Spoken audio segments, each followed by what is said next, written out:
प्यारे साथियों नमस्कार, मैं रोहित नागर आप सभी का आपके अपने YouTube चैनल नौकरी पक्की है में स्वागत करता हूं। जैसा आपको पता है, दिल्ली पुलिस के लिए हम विशेष ओरिएंटेड क्लास चलाए हुए हैं। ये क्लासेस दिल्ली पुलिस में जो क्वेश्चंस जिस बेस्ड पे बन रहे हैं, एसएससी जिस फॉर्मेट पे चल रही है, उस पे टू द पॉइंट हम इन प्रश्नों को करा रहे हैं। सबसे पहले हमने तरीका क्या रखा है कि सबसे पहले हम चैप्टर या सिलेबस तैयार कराते हैं, उसके बाद उसके से संबंधित जितने भी एग्जाम में जो आने वाले प्रश्न हैं उनको कराएंगे, और उसके बाद जो भी आपसे संबंधित इनके प्रश्नों के जो आधार रहेंगे उनसे संबंधित प्रश्नों को कराएंगे। तो आज जो हम विशेष टॉपिक लेकर आए हैं वो है रीजनिंग से संबंधित, और टॉपिक है शब्दों का तार्किक क्रम। होता क्या है कि जब भी आप किसी सिलेबस को करें, उससे संबंधित टॉपिक्स कौन कौन से हैं, जो चैप्टर्स हैं, उनको तरीके से क्लियर कर लें। उनसे क्या आधार मिलेगा आपको कि आप जब सिलेबस तैयार कर लेंगे और जब आप उनके क्वेश्चनों को लगाएंगे तो आसानी से कर लेंगे। चलते हैं, बढ़ते हैं आज के जो टॉपिक है उसकी तरफ, शब्दों का तार्किक क्रम। इससे पहले भी जो 4 या 5 चैप्टर हमने कराए हैं उनको हमारे चैनल से जाकर आप कर सकते हैं। एक एक पॉइंट्स, एक एक टॉपिक्स अच्छे से क्लियर कराया गया है। और रीजनिंग जो दिल्ली पुलिस में 25 प्रश्न आएंगे, अपने आप में बहुत बड़ा पार्ट होता है कि भाई 100 प्रश्न है, उसमें से 25 प्रश्न रीजनिंग के आने हैं। 1/4 इसका वेटेज है, तो इसको भी अच्छे से करना है। कई बार एक गलती होती है कि इसको बच्चे आसानी से समझ लेते, कर लेंगे, हो जाएगा, लेकिन ये जो आपका कॉन्फिडेंस है ये ओवर कॉन्फिडेंस में नहीं बदलना चाहिए। होता क्या है कि हम इसे बिल्कुल हल्का मान लेते हैं और जल्दबाजी में जब हम क्वेश्चनों को चेक करते हैं तो हमारा 20 तक रह जाते हैं, 18 तक रह जाते हैं, जबकि हमें ये 25 का टारगेट लेके चलना है। हमें इसमें से एक भी गलत नहीं करना है, क्योंकि एक गलत भी कई हजार बच्चों से आपको पीछे कर देगा। तो चाहे आप टफ जो है या जीएस है, कोई ऐसी चीजें हैं जो हम जिनसे बाहर हो सकते हैं, या जो टफ सभी के लिए टफ है, लेकिन आप अगर आसान चीजों को गलत करेंगे तो वो आप ये मान लो कि आप अपने पैरों पे खुद कुल्हाड़ी मार रहे हैं। तो आपको ये चीज बड़ी आसानी से समझनी होगी कि जिस भी टॉपिक को करें उसे बड़े तरीके से करें और उसे एग्जाम ओरिएंटेड करें कि एग्जाम में जो प्रश्न आ रहा है उससे संबंधित वो प्रश्न आसानी से हम कर लें। बढ़ते हैं आज के इस चैप्टर की तरफ, शब्दों का तार्किक क्रम। जो टॉपिक है वो है शब्दों का तार्किक क्रम, कि भाई जो ये शब्द हैं, जो ये लेटर्स से शब्द बनते हैं, वो शब्दों का सही क्रम क्या होता है और किस तरीके से होते हैं।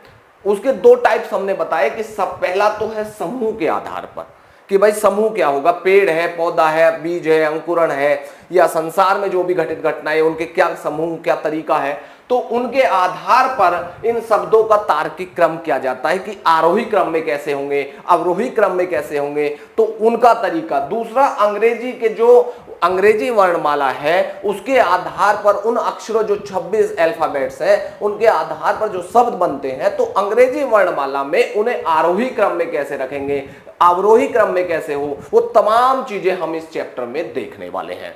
दूसरा, जब भी आप रीजनिंग को करें तो छोटे भाइयों, दिल्ली पुलिस में एसएससी ने जो रखा है इसका पेपर ऑफ स्कीम, उसमें 25 प्रश्न है। मैं फिर बार बार समझा रहा हूं कि ये 25 भाई आउट ऑफ 25 ही आपको रखना है। 24 होने पर भी आप लगभग 1000 से 2000 बच्चों से पीछे चले जाते हैं। कंपटीशन बहुत ज्यादा है, इसलिए हल्के में लेने, ओवर कॉन्फिडेंस में रहने की भूल ना करें। इसको जिस भी टॉपिक को करें उसे अच्छे से क्लियर करें। दूसरा, जब भी आप इस चैप्टर को या किसी भी चैप्टर को हल करें तो सबसे पहले उस प्रश्न को अच्छे से पढ़ लें। उस प्रश्न को पढ़ने के बाद उसके ऑप्शनों को पहले मिलान कर लें और सीधा फिर अपने आंसर पे चले जाएं, तो आपका आंसर गलत होने के चांस बेहद कम हो जाते हैं और सक्सेस होने के या सही क्वेश्चन होने के 100% चांस हो जाते हैं। और इसमें एक और सावधानी आपको रखनी है कि जो ऑप्शंस हैं, जो ऑप्शन है वो बड़े क्लोज है, कहीं 1 रख देगा, 2 रख देगा, 2 रख देगा, फर्स्ट रख देगा, तो वो बड़े क्लोज रहेंगे।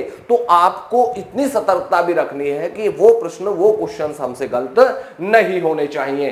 तो बढ़ते हैं, आज इन चीजों को याद रखें और अपने चैप्टर्स का बिल्कुल तरीके से तैयार करें ताकि आपका कोई प्रश्न गलत ना हो और जिनसे आप नेगेटिव की तरफ ना बढ़ें। तो शब्दों का तार्किक क्रम एक समूह के आधार पर और अंग्रेजी वर्णमाला के आधार में। हम पहला टॉपिक लेते हैं समूह के आधार पर और देखते हैं पहला प्रश्न क्या है। समूह के आधार पर पहला प्रश्न, अब आप समझिए छोटे भाई, कि इसमें जो क्वेश्चंस आपको दिया है, जो क्वेश्चंस आपको दिया उसमें 4 ऑप्शन आपको दिए हैं कि, और बोला कि समूह के आधार पर इनका सही तार्किक क्रम लगाइए कि भाई जो तार्किक मीन्स तर्क जिनमें हो, जिनका कोई बात बनती हो जिनसे। अब तार्किक क्या होगा कि भाई देखिए सबसे पहले आप सबसे शुरुआत आरोही क्रम में चलते हैं, सबसे शुरुआत में सबसे छोटी शुरुआत आप करते हैं, तभी तो एक क्रम बनेगा। तो सबसे पहले इनमें सबसे छोटी इकाई कौन सी है, तो भैया सबसे छोटी इकाई इसमें है ग्राम। तो सबसे छोटी इकाई कौन सी है भैया, ग्राम। जो गांव आप बोलते हैं सबसे छोटी इकाई है। और जो गांव है कई गांवों को मिलकर तहसील बनती है, लेकिन तहसील इसमें नहीं दिया। तहसील नहीं दिया तो तहसील से ऊपर क्या बनता है भैया, उसके बाद आता है भैया राज्य। राज्य आता है नहीं, राज्य नहीं, उससे पहले आएगा भैया जिला, जिसे आप डिस्ट्रिक्ट बोलते हैं। कई गांव, डिस्ट्रिक्ट में कई गांव होते हैं, तो उनसे मिलकर क्या भैया, सबसे पहली इकाई ग्राम, फिर बनता है भैया जिला, और जिले को मिलके क्या बनते हैं भैया, राज्य बनते हैं। जैसे यूपी में कितने हैं, 75। इस तरीके से जैसे राज्य और राज्यों से मिलकर क्या बनता है भैया, देश बन जाता है। तो एक तार्किक क्रम क्या हुआ, ग्राम हुआ, ग्राम से के बाद जिला हुआ, जिले के बाद भैया राज्य हुआ, और राज्यों से मिलके क्या बनता है भैया, देश बनता है। तो आप अपना क्रम लगा लीजिए। सबसे पहले ग्राम, ग्राम वाला हुआ 4th, फिर आया जिला, जिला वाला हुआ भैया 2nd, और 2nd के बाद भैया राज्य कितने नंबर पर, 3rd नंबर पर, और उसके बाद देश, देश कितना है, 1st नंबर पर। तो देखिए 4th, 2nd, 3rd और 1st, 4, 2nd, 3 और 1st। अब आपने आंसर में जो हमने तरीका समझाया, सबसे पहले उन्हें तार्किक क्रम में रखिए, फिर अपने ऑप्शन के हिसाब से रख लीजिए, और जब आप ऑप्शन के हिसाब से रखेंगे तो अपना ये उठाओ यहां से और सीधा अपने ऑप्शन में चले जाएं। देखना भैया 4th कहां पे है, 4th कहां पे है, यहां पे और यहां पे। उसके बाद 2nd कहां पर, यहां पर और यहां पर। 4th इनमें तो है ही नहीं, ये तो होंगे ही नहीं इनमें। देखो अब क्या होता है, ये चीजें बड़ी क्लोज होती हैं कि 3rd होगा या 4th होगा। अगर आपने सही से प्रश्न करा है तो आपको पता है कि अपना हमारा आंसर में 3rd के बाद 2nd आएगा, 3rd के बाद 2nd आएगा, 2nd के बाद 3rd आएगा, और 3rd के बाद 1st हो जाएगा। तो इस तरीके से आपका आंसर हो जाएगा मेरे दोस्त सी। जब इस तरीके से प्रश्न को लेकर चलेंगे, पहले उसका एनालिसिस कर लीजिए भाई होता क्या, फिर अपने आंसर के हिसाब से उसे पैटर्न कीजिए, और फिर सीधे अपने आंसर ऑप्शंस पे चले जाइए, तो आपका आंसर गलत नहीं होगा। 1 नंबर का सवाल यहां से अवश्य बनता है। तो इसे तरीके से आप करते हुए चले, बढ़ते हैं अगले प्रश्न की तरफ। अब फिर वही पैटर्न वही रखना है। सबसे पहले देखो इनमें क्या आएगा, सबसे पहले कक्ष आएगा, दरवाजा आएगा, ताला आएगा या चाबी आएगी। भाई सबसे पहले चाबी आपके हाथ में होगी। आप घर पहुंचे, देखा ताला लगा हुआ है, तो सबसे पहले आपने चाबी उठाई। चाबी, इसके बाद क्या करते हैं आप, ताला खोलते हैं। चाबी के बाद क्या करते हो, ताला खोलते हो। ताला खोलने के किसमें ताला था, दरवाजा, और कहां पहुंच जाते हैं, फिर आप अपने कक्ष में एंटर कर जाते हैं। तो सबसे पहले क्या आया, चाबी, दूसरा क्या आया, ताला। ये ताला, ताला, ताला कितना भैया, 2nd, उसके बाद दरवाजा कितना भाई, 3rd, और कक्ष कितना भाई, 4th। तो देखिए आपका ऑप्शन फर्स्ट कहां है, फर्स्ट कहां, अगर अपने ही ऑप्शन पे आप इतना कॉन्फिडेंस हो तो फर्स्ट भैया यहां है, ये रहा। अब अपना मिलाते चले जाओ। फर्स्ट के बाद आंसर में क्या था, 2nd, उसके बाद 3rd कहां है, ये रहा, और उसके बाद 4th। तो आपका आंसर सीधा हो जाएगा भैया ए। या आप अपने तरीके से भी जब इसे फॉर्मेट में लगा के देखोगे तो ऑप्शन से आपको सीधा अपना आंसर मिल जाएगा। यहां ढूंढोगे, उल्टा सीधा करोगे, कुछ नहीं करना। थोड़ी सी मशक्कत अपने प्रश्न पे ही रख लो। जब अपने प्रश्न में कॉन्फिडेंस हो जाएगा कि मेरा आंसर ये, और सीधा फिर आंसर से मिलान करो, सीधा आपका आंसर। बढ़ते हैं अगले पॉइंट की तरफ। अब अगला क्वेश्चन क्या है, अगला क्वेश्चन फिर वही फॉर्मेट वही रखना है। फॉर्मेट पहले अपना यहां हल कर लो, सीधे आंसर पे मत जाओ। अभी सीधे आंसर पे मत जाओ, पहले अपने तरीके से प्रश्न को पढ़ लो। 1 सेकंड से भी ज्यादा समय, 1 मिनट या आधा मिनट तो मिलेगा ही मिलेगा दोस्त। तो इतनी जल्दबाजी नहीं करनी है, क्योंकि ऑप्शन के चक्कर में कहीं ना कहीं उल्टा सीधा हो जाता है। जब आप प्रश्न को यही तरीके से हल कर लोगे, जब तरीके से हल कर लोगे तो प्रश्न फिर देखना नहीं, फिर सीधा आंसर जाना और आंसर कर देना है। इसके बाद मैं एक शॉर्ट ट्रिक भी आपको सिखाऊंगा। अभी छोटी फॉर्म, पहले थोड़ा सा तरीके से आप प्रश्न को सिलेबस को तैयार कर ले, फिर एक सीधा शॉर्ट ट्रिक समझाएंगे। शॉर्ट ट्रिक से भी हो जाएगा, पहले एक तरीका आप समझ लीजिए, क्योंकि शॉर्ट ट्रिक से जाने से पहले हमें उसका आधार पता होना चाहिए, प्रश्न हल करने का तरीका पता होना चाहिए। जब प्रश्न करने का तरीका पता होगा, तरीके से सवाल हल करना पता होगा, तो फिर शॉर्ट ट्रिक तो बना ही आप खुद भी लेंगे। तो सबसे पहले देखिए, सबसे पहले क्या होता है, बच्चा छोटा बेबी वो सेस्व, और उसके बाद जब बच्चा थोड़ा सा पैर से हल्का फुल्का छोटा घूमने लगता है, गिरता है, आगे बढ़ता है, तो वो कहलाता है उसका बचपन, जो आप बहुत अपना याद करते होंगे कि बचपन में हमने ये खेल किया, वो ऐसे करते थे, वैसे घूमते थे, बड़ा एंजॉय करते थे। तो कोई लौटा दे मेरे बीते हुए दिन वाला मामला, तो उसके बाद क्या आता है, बचपन। और उसके बचपन से आप किस में चले जाते हैं, किशोर अवस्था में। किस में चले जाते हैं, किशोरावस्था में। और किशोर अवस्था से आप किस में चले जाते हैं, जब आप बुजुर्ग हो जाते हैं तो वो होती है अवस्था प्रौढ़ अवस्था, या किशोर अवस्था के बाद क्या आती है, आप प्रौढ़ अवस्था में पहुंच जाते हैं। तो शैशव, बचपन, किशोर और प्रौढ़ अपना आंसर अब लगा लीजिए। फर्स्ट के बाद थर्ड के बाद फोर्थ, और फोर्थ के बाद मेरे दोस्त सेकेंड। तो आपका आंसर सबसे पहले फर्स्ट होना चाहिए। ऑप्शन देखिए, फर्स्ट कितनी जगह, यहां भी है, यहां भी है, यहां भी है, तो ये तो होगा ही नहीं। अगला पॉइंट, थर्ड कहां पे है, फर्स्ट के बाद देखिए सेकंड यहां है, तो थर्ड के, ये भी सेकंड है, नहीं होगा, ये भी सेकंड है, नहीं होगा, तो भैया ये ही होगा, फर्स्ट, थर्ड के बाद फोर्थ और सेकंड। तो आपका आंसर हो जाएगा मेरे दोस्त डी। या एक तरीका आप कैसे भी कर सकते हैं, अगर ये चीजें ना करना चाहें तो सीधा यहां भी पहुंच सकते हैं। वो तरीका वही है कि सबसे पहले आप इनमें ढूंढिए सबसे पहला कौन सा होगा, तो भैया शैशव होगा फर्स्ट। अब यहां चले आइए, यहां देखिए कौन सा पहला है, तो ये वाला तो होगा नहीं, ये वाला क्योंकि थर्ड है, ये वाला तो होगा नहीं। उसके बाद में आपने क्या देखा कि भाई फर्स्ट इन तीनों को ध्यान रखना है। उसके बाद शैशव के बाद आता है भैया बचपन, तो देखो थर्ड कहां पे है, थर्ड इसमें था, तो ये डायरेक्ट हो जाता है। यहां से पता हुआ ये दोनों ए और सी नहीं होंगे, तो डी ही आंसर होगा। लेकिन कई बार क्या करता है, वो आंसर को यहां भी घुमा देता है, यहां भी घुमा देता है, और लास्ट तक ले जाता है। तो आप जब उन चीजों में उलझते रहेंगे, उसके लिए सबसे शॉर्ट ट्रिक है, तरीका ये है कि ये वाला सीधा आप रखिए और फिर कुछ नहीं देखना, सीधा उठाया और अपने आंसर से मिलान कर लेना है। तो इस तरीके से, दोनों तरीके से आप कर सकते हैं, या तो डायरेक्ट जा सकते हैं या इस तरीके से जा सकते हैं। जो भी रास्ता आपको अच्छा लगे वो आप चूज कर सकते हैं। अगले पॉइंट की तरफ बढ़ते हैं, अगले प्रश्न की तरफ, कि अगले प्रश्न में आप क्या करेंगे, अगले प्रश्न में क्या करना है। अगला प्रश्न है भैया बीज, फूल, फल और पौधा। इस तरीके से जब ये प्रश्न आएंगे, तरीका वही रखना, या तो डायरेक्ट चले जाइए या यहां आ जाइए। सबसे पहले क्या करते हैं भैया, सबसे पहले आप लेते हैं बीज।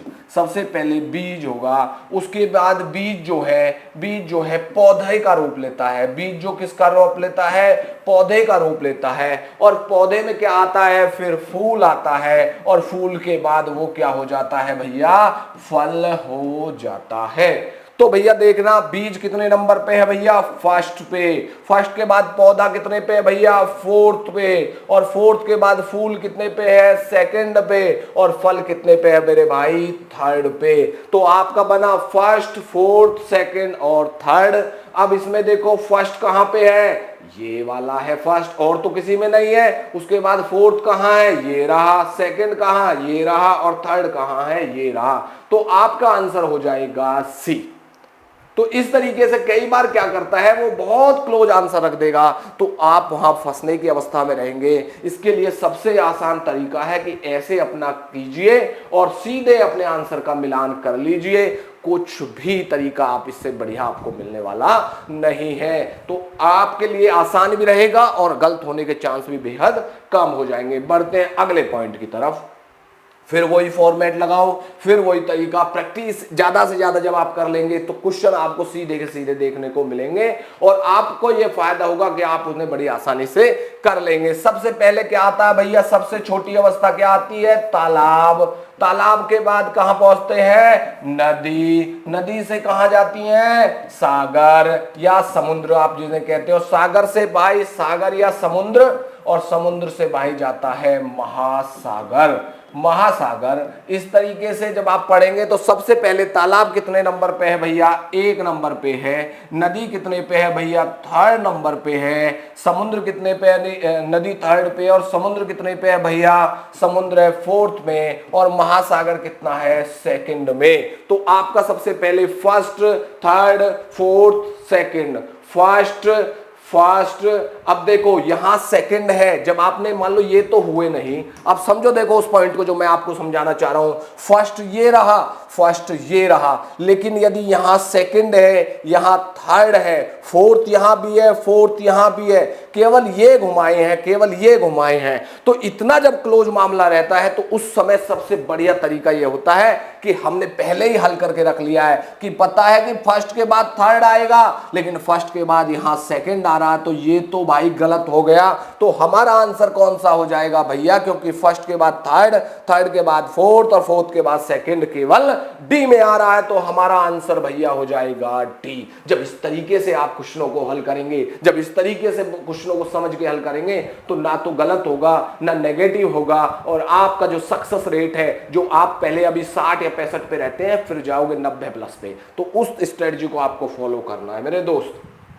अगला पॉइंट, फिर वही प्रश्न, ज्यादा से ज्यादा मैं सवालों के माध्यम से आपको प्रैक्टिस करवा रहा हूं। घास है, टिड्डा है, सांप है या मेंढक है। तो सबसे पहले दोस्त ये अवरोही क्रम में चल रहे हैं, आरोही क्रम में चल रहे हैं, बढ़ते हुए क्रम में, और जब आगे प्रश्न आएंगे तो वो घटते हुए अवरोही क्रम में भी आएंगे। तो एक एक करके हर ट्रेंड को हम समझते हुए चलेंगे। तो सबसे पहले भाई घास हुई, घास को किसने खाया भैया, टिड्डा ने खाया। टिड्डा ने कौन खाता है भैया, मेंढक खा लेता है, और मेंढक को कौन खा लेता है भैया, सांप खा लेता है। क्लियर हो गया। अब अगली बात आप समझिए, तो फिर वही फॉर्मेट, घास कितने नंबर पे है भैया, 1st नंबर पे है। टिड्डा कितने पे है भैया, 2nd नंबर पे है। मेंढक भैया 4th नंबर पे है, और भैया सांप कितने पर है, वो है 3rd नंबर पर। तो हमारा वही फॉर्मूला, 1st, 2nd, 4th या 3rd। फर्स्ट ये रहा, फर्स्ट ये रहा, तो 3rd ये तो होंगे ही नहीं। दूसरा, अब फर्स्ट के बाद 4th है या 2nd है, यहां देख लो, ये क्लोज मामला भैया, ये क्लोज मामला 4th होगा या 2nd होगा। हम क्या करते हैं, जब हम एग्जाम में होते हैं तो हम पे एक थोड़ा सा एग्जाम फोबिया, एग्जाम प्रेशर रहता है। उस समय हम क्या करते हैं, जल्दी करते हैं और ये पॉइंट देखना भूल जाते हैं। तो ये बहुत छोटी सिली मिस्टेक होती है, और हमें यही सिली मिस्टेक्स नहीं करनी है, यही सिली मिस्टेक नहीं करनी है। और ये कैसे नहीं करोगे, जब पहले ही अपना फॉर्मेट तैयार रख लोगे कि भैया फर्स्ट के बाद 2nd आता है, तो फर्स्ट के बाद 2nd किस में आ रहा है, बी मार्क्स में आ रहा है। दूसरा, एक और साथ में ही आप रखें कि जब आप एग्जाम कर रहे हो तो वहां इस बात का भी विशेष ध्यान रखें कि कभी आपने क्वेश्चन तो सही कर लिया, क्वेश्चन तो आपने मान लो ए लगा लिया, और जब आप फिल कर रहे हैं तो वहां आपने ध्यान नहीं करा और बी पे फिल कर दिया। तो बड़ी सतर्कता के साथ एक एग्जाम करना एक अपने आप में एक ट्रेंड है, तरीका है, हर एक सिस्टम है।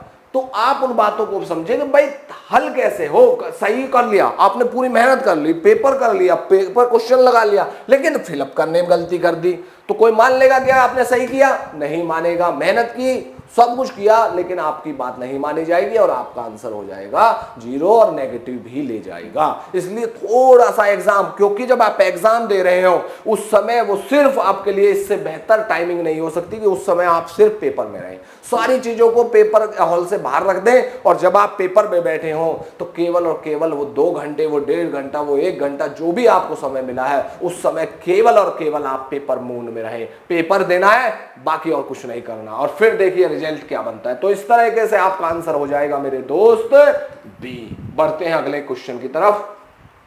गाय, दही, मक्खन और दूध, ये 4 ऑप्शन आपको दिए हुए हैं।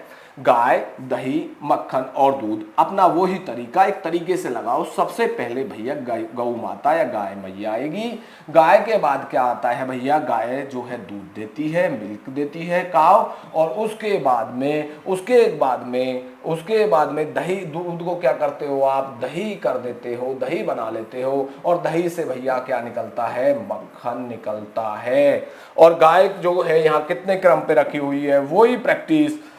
दूध कितने पे भैया, 4th नंबर पे। और उसके बाद दही कितने पे भैया, 2nd पे। और मक्खन कितने पे है मेरे दोस्त, 3rd पे। अपना वही 1st 4th, यहां आ जाओ। 1st ये रे। अब 4th और 2nd तो है नहीं, पहले पे 1st है तो आपने फर्स्ट चेक कर लिया, ये और ये दोनों कैंसिल कर दिए। 1st के बाद 2nd है या 4th है ये चेक कर लेना है। 1st के बाद 4th आ रहा तो 2nd आएगा नहीं, इसलिए ये भी कट। तो आपका आंसर बन जाएगा भैया सी। इससे आसान तरीके से कोई नहीं समझा सकता। इसके मैंने 2 तरीके समझा दिए, दोनों तरीके से आप कर सकते हैं। तो डायरेक्ट यहां पर चले जाइए या अपना तरीका बना लीजिए, उस तरीके से उठा के प्रश्न को सीधा अपने आंसर पे चेक करिए और आपका आंसर सीधा सीधा मिल जाएगा।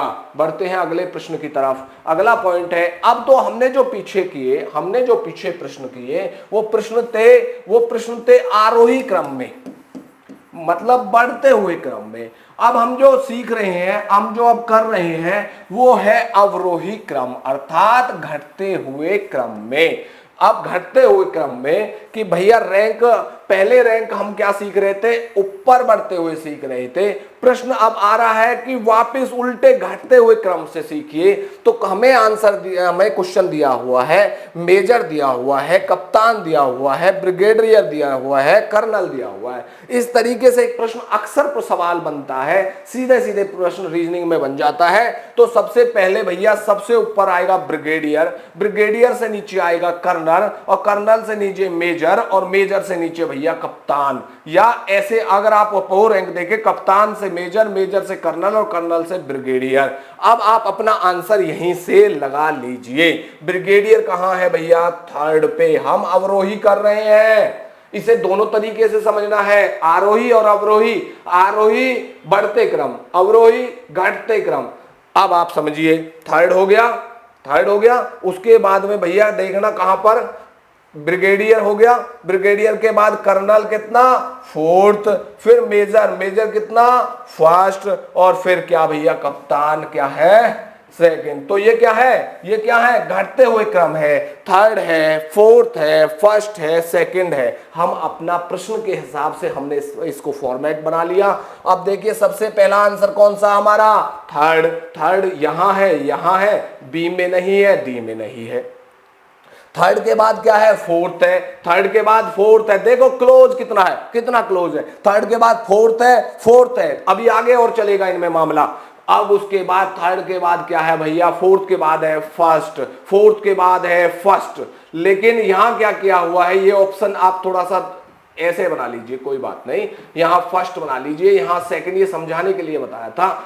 यहां 3rd है, यहां 4th है, यहां 2nd है, यहां 1st है, यहां 1st है, यहां 2nd है। तो देखिए दोस्त, 4th के बाद क्या है, 1st है। 4th के बाद क्या है, 1st कहां पर है, यहां पर है, सी में। तो हमारा आंसर हो जाएगा दोस्त सी। और यहां 4th के बाद क्या है, 2nd है। यहां 2nd के बाद क्या है, 1st है। हमारा क्या है, 3rd है, 4th है, 4th के बाद क्या है, 1st है। तो इस तरीके से हमारा 4th के बाद 1st कहां पर है, यहां पर आंसर हो जाएगा सी। तो इस तरीके से आप इन चीजों को अच्छे से समझते हुए करना है। सबसे पहले हम एक बात और समझनी है, हम अवरोही घटते क्रम में कर रहे हैं, उसी तरीके से हमने पहले घटते क्रम समझ लिया। उसके बाद इनको सही से फॉर्मेट में लगाया कि ब्रिगेडियर के बाद कर्नल से नीचे मेजर से नीचे कप्तान, और वो सब चीजें लगा के हमने आंसर चेक कर लिए। 3rd 4th 1st और 2nd। 3rd 4th यहां 2nd था, तो यह आंसर भी गलत, तो हमारा हो जाएगा सी। अगला पॉइंट, अब घटते अवरोही क्रम, फिर वही अवरोही, तो भैया फिर वही फॉर्मेट कि सबसे बड़ा इनमें देखिए कौन सा है, महासागर। सबसे बड़ा कौन सा है भैया, महासागर। महासागर से छोटा कौन सा भैया, सागर। सागर से छोटा कौन सा भैया, नदी। नदी से छोटा कौन भाई, तालाब। या इधर वाला पूछे जैसे पारवी पूछ रहा है, तालाब तालाब नदी जाती, नदी सागर, सागर टू महासागर।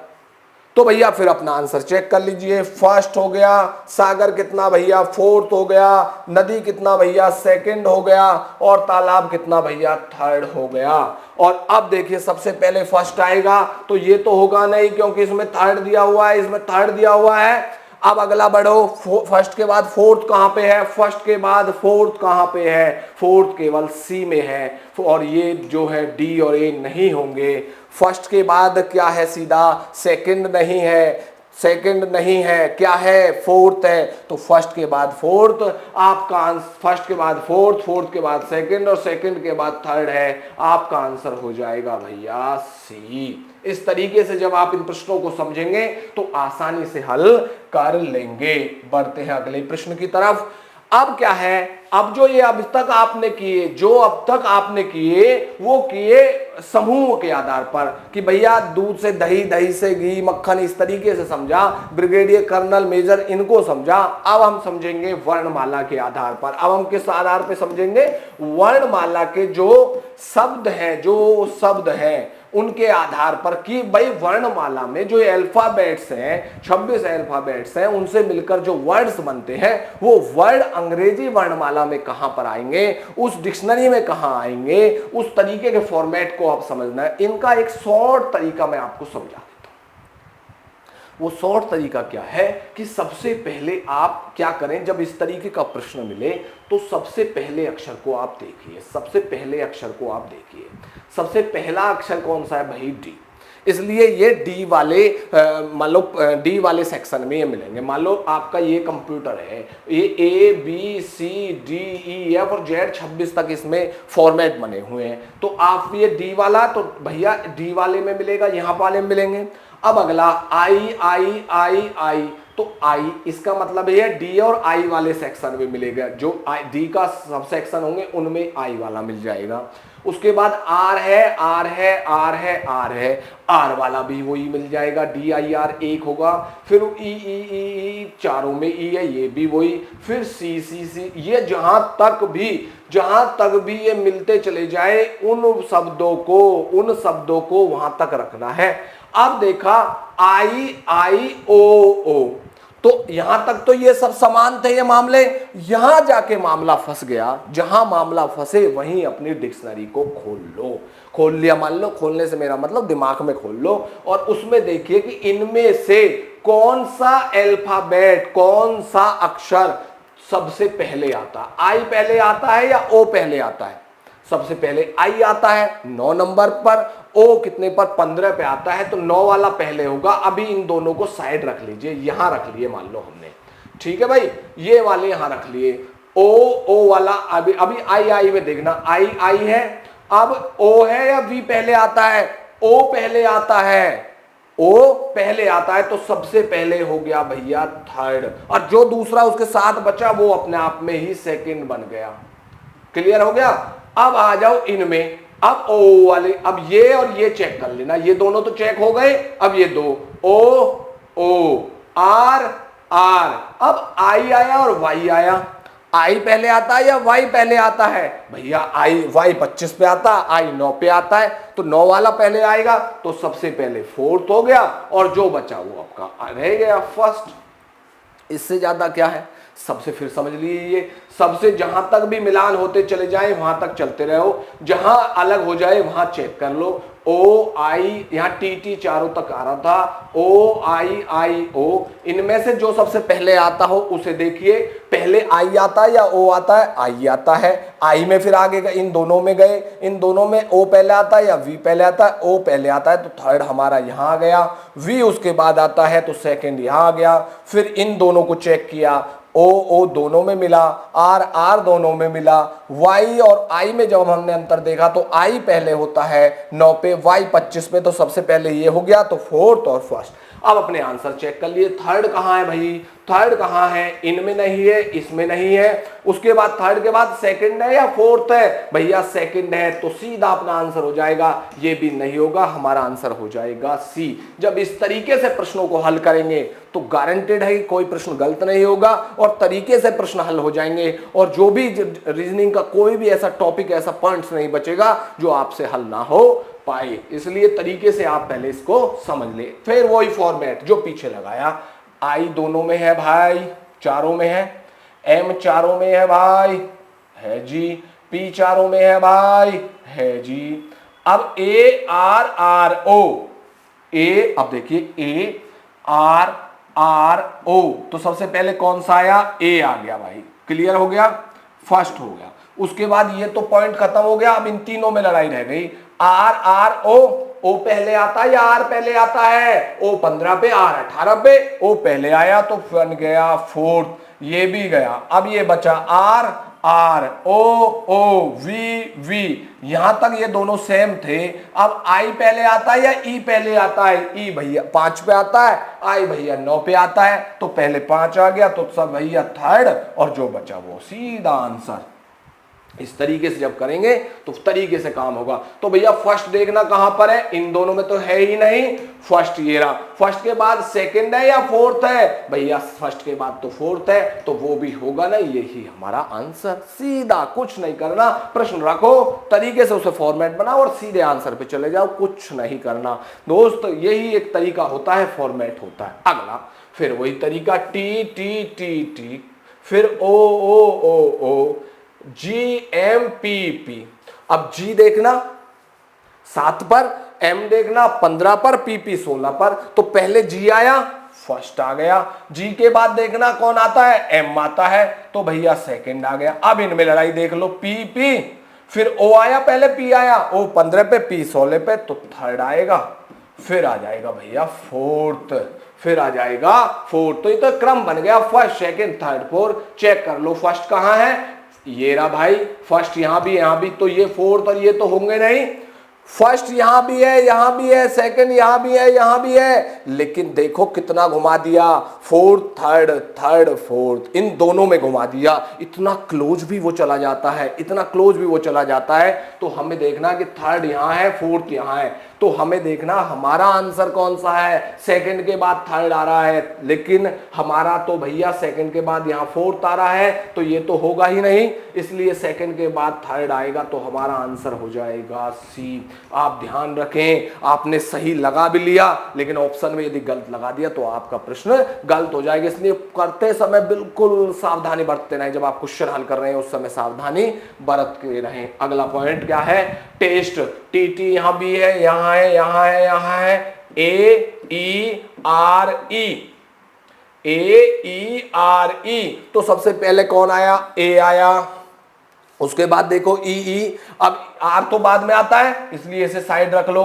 पहले ई पे करो, ई दोनों में, ए आर पहले आता है, एस पहले आता है, आर 18 एस 19, तो वो पहले आ गया, सेकंड पहले आ गया, फिर इसके बाद क्या बचा, फिर एस आएगा फोर्थ, और जो बचा वही आपका आंसर हो गया। तो देखना भैया फर्स्ट कहां पर है, फर्स्ट तो केवल इसमें नजर आ रहा, फर्स्ट सेकंड फोर्थ और थर्ड। आपका सीधा आंसर क्या हो जाएगा मेरे दोस्त, सीधा आंसर हो जाएगा सी। इस तरीके से आप प्रश्नों को हल करते रहें। अगला 20, अब कौन सा शब्द वर्णमाला में क्रमानुसार चौथे पर आएगा, तो अपने पहले भैया क्रम रखो इन्हें सारे।